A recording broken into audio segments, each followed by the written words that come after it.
Module 3, rédiger votre mémoire, épisode 3.17, rédiger un bon résumé en français. Alors, dans cette vidéo, je vais vous expliquer l'intérêt du résumé et comment faire un résumé en français. Et puis dans une autre vidéo, on verra la version en anglais. Mais pour l'instant, voyons l'intérêt d'un résumé dans un mémoire. Le résumé de votre mémoire est la première chose que regarde le lecteur après le titre. C'est comme une vitrine, la vitrine d'une boutique. Elle donne envie d'y entrer ou pas. Alors, il est essentiel que votre résumé reflète fidèlement le contenu de votre mémoire. Normalement, le lecteur qui regarde le résumé a d'abord été attiré par votre titre. Le résumé va donc lui expliquer un peu plus le titre, ce qui lui permettra de décider s'il doit poursuivre sa lecture ou pas. Parfois, certains titres sont très aguicheurs, et parfois, quand on regarde le résumé, du coup, ça ne confirme pas du tout nos attentes. Et à la limite, c'est tant mieux, on ne perd pas de temps ainsi. Donc le résumé permet de décider si le mémoire nous intéresse, tout simplement. Alors, le résumé remplit également d'autres fonctions. Il donne un aperçu rapide de votre mémoire, les messages principaux, et ça c'est très utile en termes de gain de temps. Et vous savez qu'aujourd'hui nous sommes tous pressés. Donc, pour les membres de votre jury, le résumé donne un aperçu rapide du contenu du mémoire, et également votre capacité à mettre en valeur votre travail, c'est-à-dire votre plus-value, et si possible de façon structurée.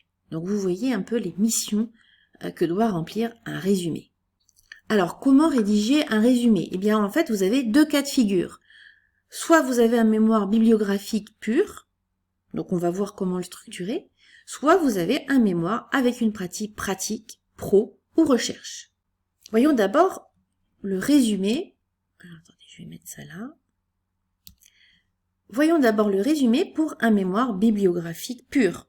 Eh bien, quelle va être la structure? D'abord, une problématique débouchant sur l'objectif du mémoire.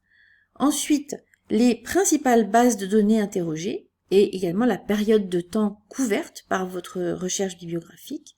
Ensuite, les principales connaissances sur le sujet que vous avez dégagées, les lacunes éventuelles qui restent à combler, c'est-à-dire les gaps, et enfin, la principale conclusion. Et un point, c'est tout. Alors, par contre, si vous avez un résumé pour un mémoire avec une partie pratique, eh bien là, on va plutôt démarrer avec une problématique débouchant sur l'objectif du mémoire, c'est-à-dire l'objectif de votre partie pratique, puis la synthèse des connaissances pour un mémoire pro et un vrai état de l'art pour la recherche. Donc je vous ai expliqué que pour la recherche, on était beaucoup plus exigeant et on demandait l'exhaustivité, donc c'est ça l'état de l'art. Ce n'est pas aussi important lorsqu'il s'agit d'une pratique plutôt pro. Ensuite, il faut bien détailler la méthode utilisée, c'est-à-dire la cuisine, alors mais bien brièvement, qu'on puisse juste savoir quelles sont les principales méthodes employées. Ensuite, les principaux résultats, et donc là, il faut donner des éléments chiffrés, en tout cas les éléments chiffrés les plus marquants, et puis la principale conclusion, et ne pas oublier d'ouvrir sur des perspectives en quoi votre travail ouvre et implique des actions pour la suite. Alors, comment rédiger un résumé? Quelques recommandations pour la rédaction. Premièrement, je vous recommande de le rédiger à la toute fin de votre travail, après avoir rédigé votre conclusion. Et là, attention, il y a un piège. Très souvent, les étudiants se laissent déborder, ils rédigent un peu en catastrophe la conclusion, et en général, le résumé va être bâclé. Donc, attention à bien anticiper un temps de travail autour de votre résumé et si possible de pouvoir le retravailler un petit peu plus tard, donc au moins 2-3 jours idéalement avant de rendre votre mémoire.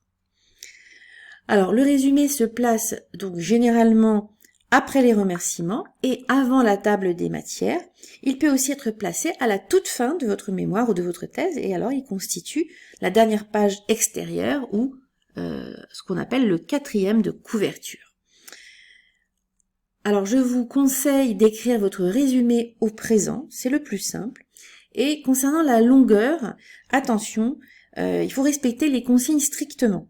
Alors, en général, c'est à titre indicatif, hein, c'est à peu près une demi-page, mais parfois on peut avoir des instructions beaucoup plus précises et demander par exemple un nombre de mots limité, au maximum, hein, ou un nombre de caractères. Donc là, je vous invite vraiment à bien aller regarder vos consignes, s'il y en a. Sinon, c'est à peu près une demi-page.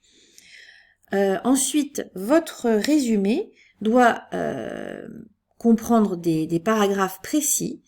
Et dans ces paragraphes, il va falloir, si possible, éviter les sigles compliqués, un langage trop jargonnant, limiter les abréviations à une ou deux maximum, qu'il faudra bien sûr définir au début du résumé, et uniquement si ces abréviations sont nécessaires. Hein. Donc parfois, on n'a pas besoin de mettre d'abréviation parce que on n'aura pas à redire la même chose un peu plus tard dans le résumé.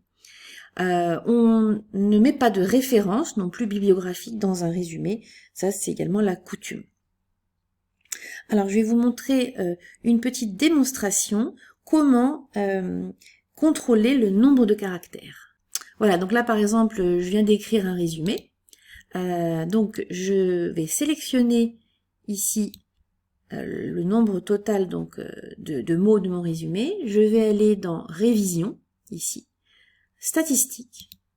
Et voilà, vous avez Word qui vous donne les statistiques de votre résumé, donc le nombre de pages, le nombre de mots, ici vous voyez 238 mots, le nombre de caractères, alors il distingue avec et sans espace, ensuite le nombre de paragraphes, et puis également le nombre de lignes. Donc vous avez tout ce qu'il faut, hein, c'est une espèce de panneau de contrôle qui vous permet de bien maîtriser la taille de votre résumé.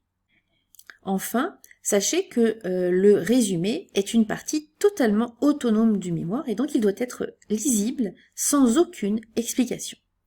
Enfin, n'oubliez pas les mots-clés, ce qu'on appelle des descripteurs. Ces descripteurs servent à traduire en langage contrôlé des notions exprimées en langage naturel. Ça, c'est la définition de l'École des hautes études de santé publique. Donc le choix des mots-clés est vraiment important et ce sont les mots que vous aurez choisis qui conditionneront l'indexation de votre mémoire dans la bibliothèque universitaire.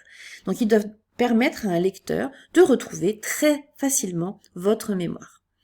Alors pour vous donner quelques pistes pour trouver les bons mots-clés, posez-vous les questions. De qui parle-t-on, quel sujet, quel type de patient, voilà, quelle institution, quel fait, quoi, de quel objet scientifique est-ce qu'on parle, est-ce que c'était une recherche, est-ce que c'était une synthèse bibliographique, est-ce que c'était une expérimentation, quand, donc là le temps, les circonstances de la réalisation de votre mémoire, comment, quelle était la cuisine interne que vous avez employée, les moyens. Ensuite, pourquoi quelle est la problématique, pourquoi une telle étude, pourquoi un tel travail, et puis également en vue de quoi, les objectifs, le but de ce travail. Alors le nombre de mots-clés peut être variable, en général il est supérieur à 5, mais inférieur à 15. Et je vous conseille d'écrire donc vos mots-clés sous votre résumé en français, en les classant par ordre alphabétique par exemple. Alors, je vous donne ici un exemple de résumé en français pour un mémoire de master 2 recherche. Donc, vous voyez ici écrit résumé, donc là on sait que c'est en français. Là, vous avez les paragraphes. Alors, c'est pas vraiment des paragraphes, c'est plutôt des parties qui ont été individualisées. Donc, on a la problématique, ici on a les objectifs, la méthode, les résultats et la conclusion. Donc, vous remarquerez donc cette structure, hein, elle est bien définie. On a également ici, regardez, des résultats. On a également ici des résultats chiffrés. Alors, parfois il y en a plus, parfois il y en a moins. Et puis, on a également donc une abréviation, c'est DA pour dermatite atopique, mais vous voyez, je l'ai défini ici au début. Et ensuite, ça m'a permis, comme je l'ai réutilisé plusieurs fois dans le résumé, ça valait le coup de la définir. Mais il y a d'autres abréviations qui n'ont pas lieu d'être. Alors ici, vous avez un exemple de résumé en français, donc d'une thèse de pharmacie. Donc c'était une thèse de type synthèse bibliographique pure. Donc là, les mots-clés sont présents ici. On peut les mettre aussi sous le résumé. Et puis là, ben voilà, vous avez 2 paragraphes. C'est assez succinct. Et là, comme c'est de la synthèse bibliographique, on n'a pas forcément besoin de mettre des chiffres. Mais c'est également possible pour une synthèse bibliographique ou un état de l'art, hein, de mettre des données chiffrées si nécessaire. Là, en l'occurrence, ce n'était pas nécessaire. Alors, voyons maintenant les principales erreurs des étudiants autour du résumé. Eh bien, elles sont listées ici. Les plus fréquentes, c'est de ne pas mettre de résumé.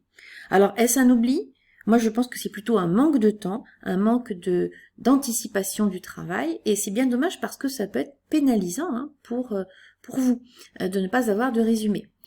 La deuxième erreur fréquente, c'est de ne mettre aucun résultat chiffré alors qu'il y a des résultats concrets à l'intérieur du mémoire. Donc ça, c'est dommage parce que c'est important de montrer des chiffres s'il y en a, en tout cas des chiffres qui sont marquants et qui répondent bien à votre problématique. On a également souvent affaire à des résumés, c'est un petit peu méli-mélo, c'est pas très bien structuré. Donc là, je pense que c'est un manque de guidance de la part du directeur de mémoire, ou bien un oubli, tout simplement, pas eu le temps de le faire. Hein. Donc là, c'est dommage. Et puis, on peut également trouver des abréviations qui sont posées alors qu'elles ne sont pas vraiment utiles puisque on ne réutilise pas la terminologie plus tard dans le résumé. Donc, aucun intérêt de la définir si on n'utilise qu'une seule fois. Voilà, c'est à vous, chers étudiants. Donc, je vous recommande maintenant de noter brièvement les grandes idées à mettre dans votre résumé.